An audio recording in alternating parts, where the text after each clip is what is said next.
프레스룸 시작하겠습니다. 첫 번째는 우리 기자들이 꼽아낸 프레스콕입니다. 김근희 기자가 준비하고 있습니다.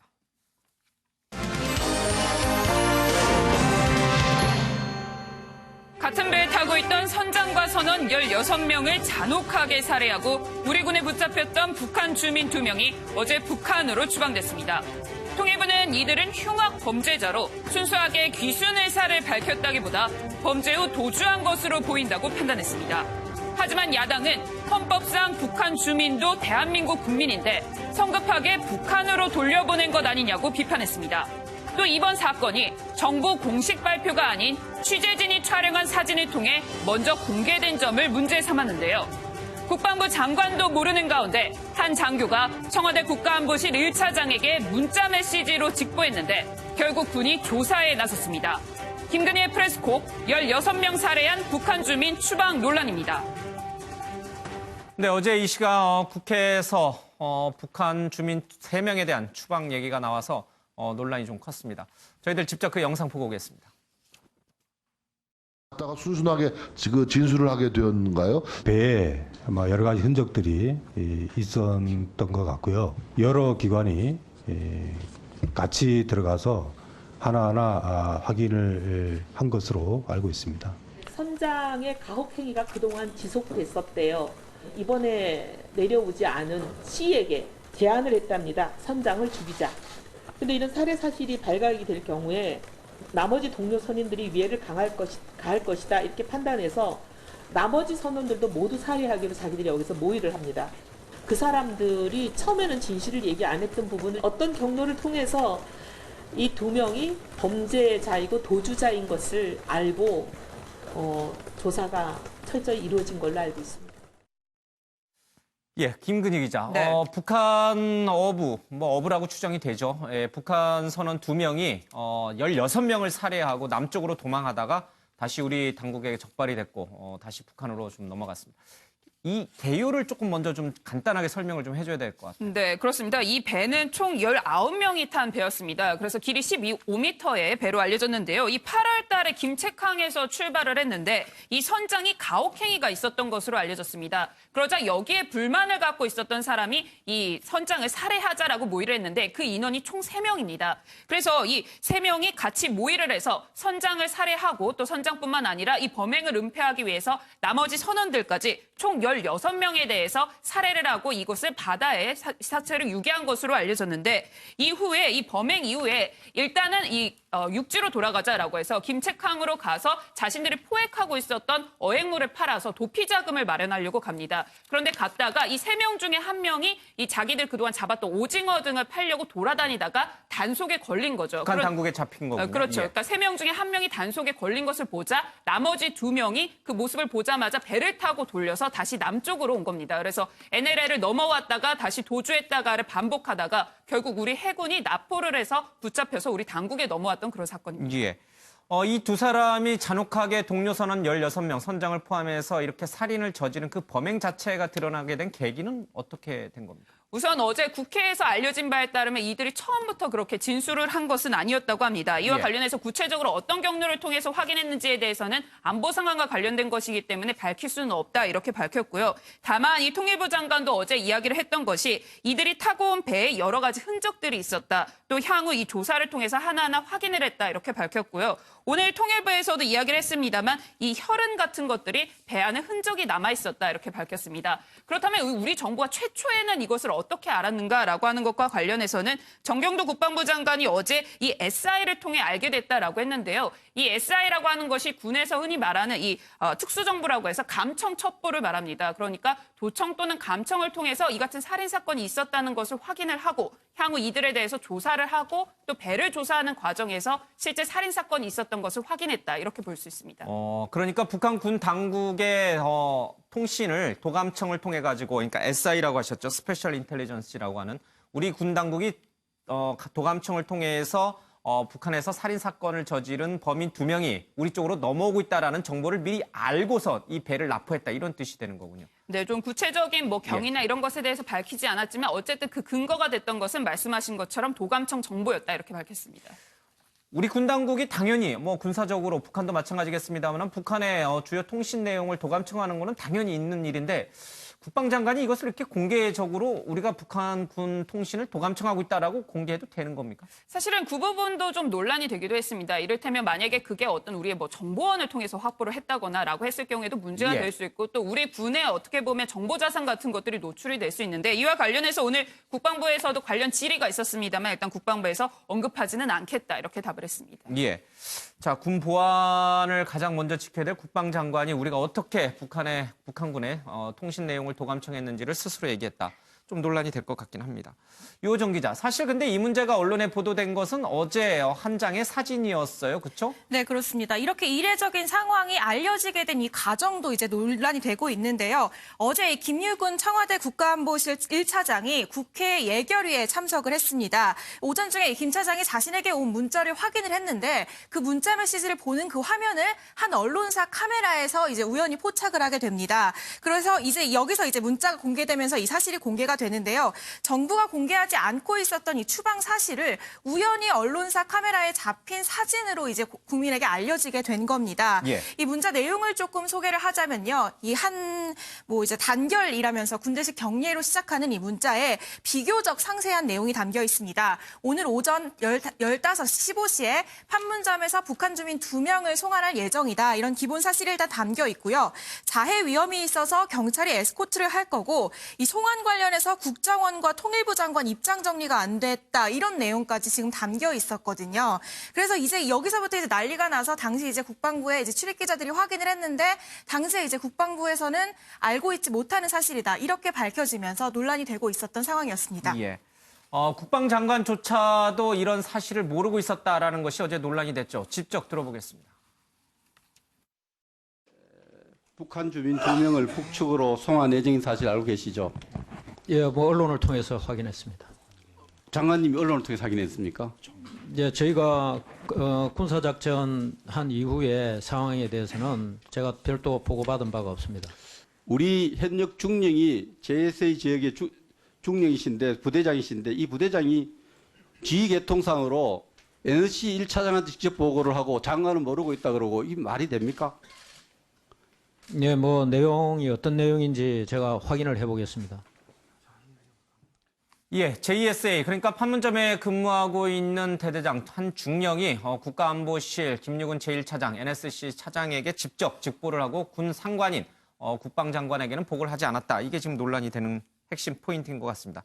김태일 기자, 이게 절차상 맞는 것인지 아닌 것인지 지금 설왕설래가 계속 이어지고 있습니다.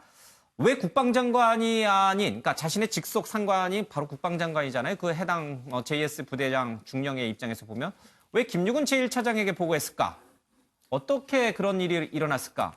방금 보신 이제 영상에서도 그에 대한 질타가 나왔는데 예. 이 문자를 보낸 JSA 대대장이 이 지휘계통상 국방부 장관에게 보고를 해야 되는데 어떻게 모를 수가 있냐 이 얘기거든요. 예.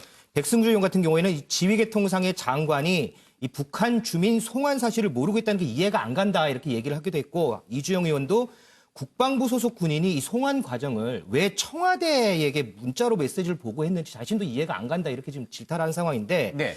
이 군 관계자들도 좀 이 부분에 대해서 좀 의아한 이런 반응을 좀 보이고 있거든요. 일선 부대장이 청와대 국가안보실 차장에게 보고한다는 건 지휘계통상 이건 있을 수 없는 일이다. 예. 그리고 이건 정권 수뇌부에 좀 잘 보이기 위해서 그런 거 아니겠느냐 이런 반응도 있고요. 다만 이제 이 직보 금지 관련 이 규정에는 이 위반은 아니라고 합니다. 그러면서도 이제 일단은 비선 보고처럼 보이는 게 이게 적절한 건 아니다 이런 반응을 내놓고 있습니다. 예.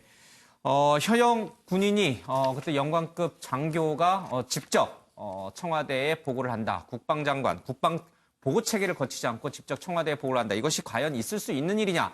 여러 논란이 있습니다. 가장 먼저 살펴봐야 될 것 같아요. 이것이 적법한 보고 절차였느냐 아니면 있을 수 있는 보고 절차느냐 과거 전례는 또 어땠느냐 이걸 한번 꼼꼼히 따져볼 필요가 있습니다. 그렇습니다. 사실 이번 보고에서는 두 가지 점이 문제라고 할 수 있는데요. 일단 이 사람에 있어서 과연 이 JSA 대대장이 직속 상관이 국가안보실 1차장으로 볼 수 있느냐라고 하는 부분. 왜냐하면 중간에 이 한미연합사의 관리 지휘를 받기 때문에 그 부분에서 부적절하다 이런 것이 하나 있고요.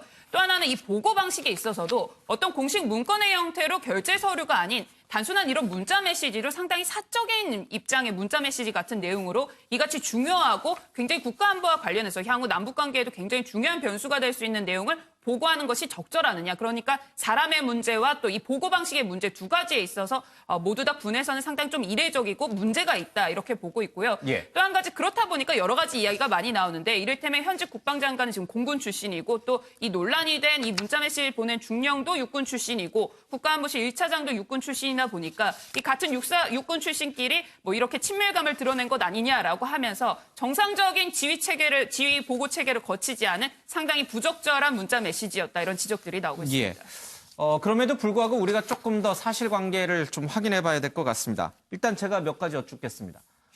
이 어선을 납포한 것은 우리 군이죠. 네. 그러면 국방장관, 정경도 국방장관이 이 납포 사실은 알고 있었던 겁니까? 그렇습니다. 그러면 북한으로 다시 이 살인자들을 북한 어선에 탔던 그 2명을 북한으로 송환하는 내용을 국방장관은 알고 있었습니까? 그 부분에 대해서 문자 메시지가 나올 때까지 몰랐다는 거죠. 몰랐다. 근데 납포했던 것은 우리 군이기 때문에 보고를 받아서 알고 있었지만 북으로 다시 송환하는 사실을 국방장관은 몰랐다. 그렇다면 이 송환 문제는 국방부가 관할하는 겁니까? 아니면 통일부가 관할하는 겁니까? 아니면 이들을 조사했던 국정원이 관할하는 겁니까? 송환에 있어서는 사실 통일부가 주관 부처인 게 맞습니다. 예. 그러니까 이런 문제가 생겼을 때는 총 3가지 단계를 거치게 되는데 우선은 이제 NLL을 어떤 북한의 배가 넘어오게 되면 뭐 이런 경우에 납포를 하기도 하고요. 이렇게 아니면 이제 떠밀려서 오기도 하고요. 이게 1단계라고 하면 두 번째 단계에서는 이들이 귀순 의사가 있는지를 조사하게 되죠. 그러니까 1단계에는 해경이나 해군이 한다고 하면 2단계는 국정원이 중심이 돼서 뭐 여기에 이제 군 일부 관계자들도 참여를 합니다만 예. 이들의 귀순 의사를 확인하게 됩니다. 그다음에 여기에서 만약에 자신들이 북한으로 돌아가겠다라고 하면 송환하는 절차를 밟게 되는데 이 부분은 통일부가 주관을 하게 됩니다. 그러니까 지금 국방부의 설명은 군의 작전 사항이었던 이 납포까지만 국방부 장관이 알고 있었다라는 거고요. 그 부분에 있어서는 어쨌든 송환 자체는 국방부의 업무 영역이 아니기 때문에 문제가 안 된다라고 할 수 있습니다. 다만 이 국방부 장관도 모르는 사이에 현지 중령이 이 국방부 장관도 아닌 안보실 1차장에게 직보를 한 것이 문제가 된다 이렇게 볼 수 있고요. 이와 관련해서 이 국방부도 이 과거 이제 기무사 해편 이후에 새로 등장한 안보지원사령부가 해당 이 건과 관련해서 조사를 벌이겠다. 해당 중령에 대해서 그렇습니다. 예. 엄격하게 말하면 국방장관이 이 송환 사실을 모르고 있는 것은 나름 일리가 있는 해명이 될 수 있는 부분이 있군요. 이것은 통일부라든지 국정원 소관이 맞으니까요. 네. 그러나 자신의 지휘 체계, 감독 하에 있는 현역 중령이 자신을 제껴놓고 이 국가안보실 1차장에게 보고한 보고 체계 자체는 조금 들여다볼 필요가 있다. 알겠습니다. 이렇게 조금 팩트화 확인이 되니까 이게 과연 어떤 지점이 논란이 되는지가 좀 분명해진 것 같습니다. 야당은 이 국방장관이 제대로 군을 통솔하지 못하고 있다, 지휘하지 못하고 있다 이렇게 보고 있는데 그 정도까지 볼 문제는 아닌 것 같습니다. 김건희 기자가 지적했듯이 이제 납포와 그다음에 합동 조사와 송환은 분명히 구분이 돼 있거든요. 예. 근데 이 내용을 좀 더 또 깊이 있게 봐야 될 것인지, 그러니까 국방부 장관이 몰랐다는 것이 지휘계통상에 보고를 했는데 아직 제대로 된 보고를 받지 못한 것인지. 예. 저는 기본적으로 청와대에 알리는 것은 있을 수가 있다고 봅니다. 그러니까 다만 앞서 지적했듯이 그렇다면 군의 계통상에 그쪽 지휘 공간 속에서 예를 들면 뭔가 지시를 받고선 그렇게 한 것인지 여러 가지 이제 아직 점검해야 될 게 많은데, 왜냐하면 청와대 안에 그 NSC 안에 위기관리센터가 있습니다. 그러면 각종 여러 재난이나 군사적인 문제라든가 뭐 테러라든가 그런 문제에 대해서 종합적인 신속한 그 보고를 받게 돼 있죠. 각 조사 내용들을 보고받고 그걸 토대로 어떤 위기관리 대응하는 매뉴얼이 분명히 있거든요. 그렇기 때문에 청와대 정보 자체를 내용 자체를 준 것이 문제가 되는 것은 아니고 예. 앞서 지적을 했듯이 그렇다면 군에 있어서는 그동안의 계통상에 있어서 제대로 보고가 된 건지 아니면 그것이 보고 과정이 좀 누락이 된 건지 이 점은 이제 국방부에서 다시 별도의 조사를 한다고 그러니까 그건 한번 차분히 지켜볼 필요가 있어 보입니다. 알겠습니다. 최근 박찬주 전 대장이 우리 군을 가리켜서 민병대 수준이다 이래서 정경도 국방장관이 발끈한 일이 좀 있었습니다. 이와 맞물려서 이 문제도 계속 야당이 아마 집요하게 문제 제기를 할 것으로 좀 보입니다. 자, 그건 그거고요. 이렇게 속전속결로 이 북한 주민 2명을 다시 북한으로 추방, 송환 이렇게 한 이유가 뭡니까? 네, 우선은 통일부는 이와 관련해서 이 사람들이 흉악범죄를 저질렀기 때문에 우리 국민의 생명과 안전에 위협이 된다 이렇게 밝혔습니다. 왜냐하면 이 사람들이 어쨌든 16명이나 되는 사람들에 대해서 살인을 저지른 사람이기 때문에 어쨌든 우리가 정치적으로 뭔가 보호해야 할 대상이 아니다 이렇게 밝혔고요. 또한 오늘도 이와 관련한 질문이 있었습니다만 이 통일부의 입장은 이 사람들의 이 범죄 사실이 매우 명확했다. 또한 이 정황들을 종합적으로 봤을 때 이 사람들이 통상적으로 우리 정부에 뭔가 순수하게 진솔하게 귀순 의사를 밝혔던 사람들이라기보다는 자신들의 살해라는 범죄에 있어서 도주하기 위한 목적으로 귀순 의사를 밝혔을 가능성이 크다고 판단했다. 이렇게 밝혔습니다. 예. 이 문제에서는 여러 가지 논란이 있습니다만 첫 번째는 앞서 말씀드린 대로 이 보고 체계 과연 적절했는가 하는 논란이 하나 있고요. 두 번째는 과연 우리 쪽으로 넘어왔던 북한 주민을 강제로 추방하는 형태로 북한으로 돌려보낸 것이 인권 차원에서 또 여러 가지 법상 맞는 것이냐 하는 그런 논란이 있습니다. 김태일 기자. 네. 자, 이게 인권 침해냐 아니면 범인은 난민으로 인정될 수 없기 때문에 추방하는 게 맞는 거냐? 이것도 여야 간에 굉장히 시각 차이가 있는 것 같습니다. 그렇습니다. 이 문제에 대해서는 지금 나경원 자유한국당 원내대표가 좀 세게 좀 발언을 했는데요. 이 헌법상 북한도 대한민국의 영토다. 그런 의미에서 북한 주민도 대한민국의 국민이고 한국 땅을 밟으면 이 변호인의 조력을 받아야 한다. 그리고 재판에 의해서 형이 확정되기 전까지는 무죄 추정 원칙이다. 이렇게 지금 얘기를 하면서 인권에 대해서 상당히 강조를 했거든요. 예. 다른 야당 의원들도 좀 나 원내대표와 비슷한 발언을 하면서 우리나라 법정에 세워서 처벌해야 할 의무가 있다. 이렇게 좀 거두기도 했고요. 또 이게 예를 들어 좀 탈북 사회에서도 좀 여러 가지 말이 많습니다. 예. 일단 북한에 가면 이 사람들이 사형당할 게 뻔한데 정부가 뻔히 알면서도 송환을 했다는 것은 인도주의에 반하는 행동이다. 과거에 이렇게 범죄를 저지른 탈북자가 왔을 때는 국적은 주되 이 정착금을 박탈하는 등의 뭐 예외적인 조치를 했는데 이런 송환은 없었다. 근데 이번 사건으로 앞으로 이제 탈북자들의 한국행에 좀 영향을 줄 것이다. 이런 얘기를 좀 하게 됐습니다. 탈북자들을 보호하기는커녕 강제 송환한 것이 맞는 것이냐. 특히 야당 의원들이 인권 문제를 이유로 정부를 좀 비판하고 있습니다. 정부의 입장들은 뭐였는지 또 야당 주장들의 의견도 직접 들어보겠습니다. 내가 북한에 돌아가기 싫은데 나를 강제로 보내려 한다는 가능성을 이야기하는 거예요. 그 살인 사건과 연루가 돼 있고 그 이후에 하여튼 뭐 내려온 것으로 알고 있습니다. 이 이후의 사안은 제가 그 상세하게 그렇게는 모르고 있는 상황이고. 그러면 북한으로 돌아오고 싶지 않죠, 당연히. 북한에서 범죄자니까. 장관님께서 그럼 이 사람 돌아가는데 동의했어요? 귀순 의사 이런 것 자체가 없었고. 추방한 원인은 결국은 범죄에 연루가 되었기 때문에 보호할 필요가 없는 그런 상태다. 이런 말씀 아니십니까? 네, 난민법이나 또는 북한 탈출 주민 보호법의 보호 대상이 되지 않는다고 판단했습니다. 북한 주민도 우리나라의 국민이고 또 하나는 현재직 관할이기 때문에 우리나라 법정에 세워서 처벌을 해야 될 그런 의무가 있습니다. 네, 그런데 이것을 이제 북한으로 추방을 함으로써 귀순 자체를 막게 되는 그런 부수적인 효과를 갖고 올 겁니다. 피해자들이 모두 북녘에 있고요.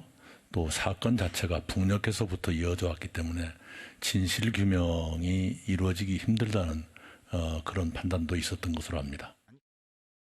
자, 북한 주민들을 서둘러서 다시 북한으로 돌려보낸 것이 과연 적법했느냐 아니냐, 이 논란이 두 번째 논란의 핵심입니다. 들으신 것처럼 야당은 대한민국도 우리의 영토다. 그렇기 때문에 북한 주민 역시 우리의 사법체계 안에서 재판을 받을 수 있는 기본권을 갖고 있다. 이렇게 지금 야당 의원, 특히 나경원 원내대표가 이렇게 주장을 하고 있습니다.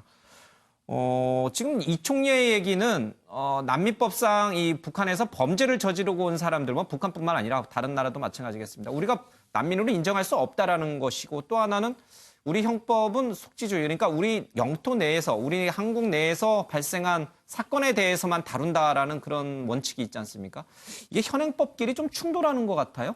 네, 그렇습니다. 뭐 일각에서 이제 계속해서 반발하는 목소리가 나오는 이유가 이 탈북민을 보호 대상으로 규정하고 있는 이 북한 이탈 주민법이 있기 때문인데요.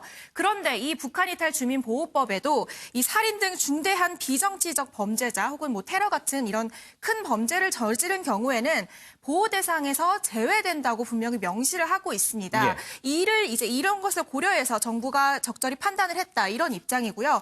여기에는 구체적으로 이 국가안정 보장에 현저한 영향을 줄 수 있을 경우 국정원장은 해당 북한 주민 보호를 거부할 수 있고요. 북한 주민은 외국인이 아니기 때문에 난민법 적용 대상도 아니다, 이렇게 명시가 되어 있습니다. 예. 통일부에서는 뭐라고 그럽니까? 네, 통일부도 마찬가지로 정상적인 절차라는 입장인데요. 이 비정치적 중대범죄를 저지르고 도주한 만큼 이 북한 이탈 주민법상 보호 대상도 아니고 국제법상 난민도 아니라는 게 이제 정부의 설명입니다. 특히 이 중대한 범죄자, 살인 범죄를 일으키고 도주한 것만큼 이 받아들이게 되면은 국민의 신변에 안전에 위협을 끼칠 수 있다. 이런 점을 고려한 결정이라고 강조를 했는데요. 예. 이 앞서 이낙연 총리가 이제 뭐 북측에서 발생한 범죄인 만큼 진실규명에 한계가 있다 이렇게 얘기를 했지만요. 이 통일부 장관 입장에서는 범죄 행위에 대해서 여러 기관에서 적절히 하나하나 충분히 확인을 했다 이렇게 밝혔습니다. 예. 이 문제가 이렇게 간단한 문제는 아닐 겁니다. 그러나 향후에 남북 관계가 개선이 되고 남북 간의 왕래가 이뤄지는 시기가 오면 분명히 이런 문제가 한두 건이 아니라 여러 건이 발생할 소지가 있습니다. 지금부터라도 이 문제에 대해서 범부처 간에 또 정치권에서 좀 현명한 해법을 좀 찾기를 바랍니다.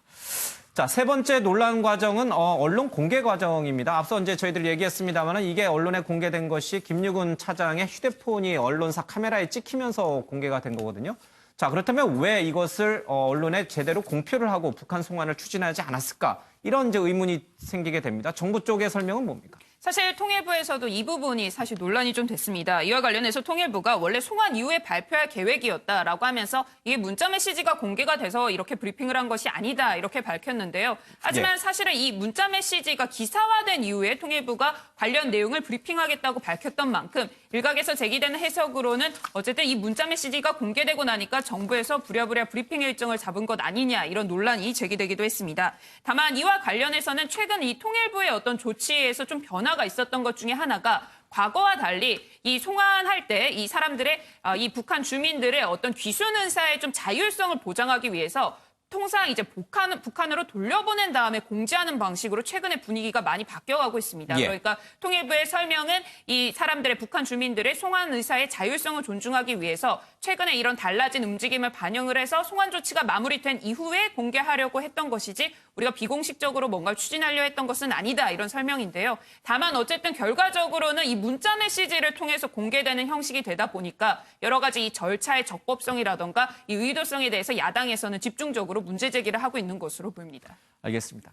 정거 의원님, 전반적으로 봤을 때 이 문제가 최근 남북 관계가 다시 좀 살얼음판을 걷는 양상으로 가고 있잖아요. 물론 이제 북미회담 얘기는 계속 나오고는 있습니다만, 자 이게 자칫 남북 관계를 더 악화시킬 수도 있지 않을까 이런 부분은 아무래도 정부가 좀 많이 검토한 것 같아요. 정부가 좀 서두른 면은 있어 보입니다. 예. 근데 어쨌든 앞서도 진단했습니다. 여러 가지 법적인 절차에서 미비했던 부분도 있고 또 국민들 입장에서 의구심을 가질 만한 그런 내용들도 있어 보입니다.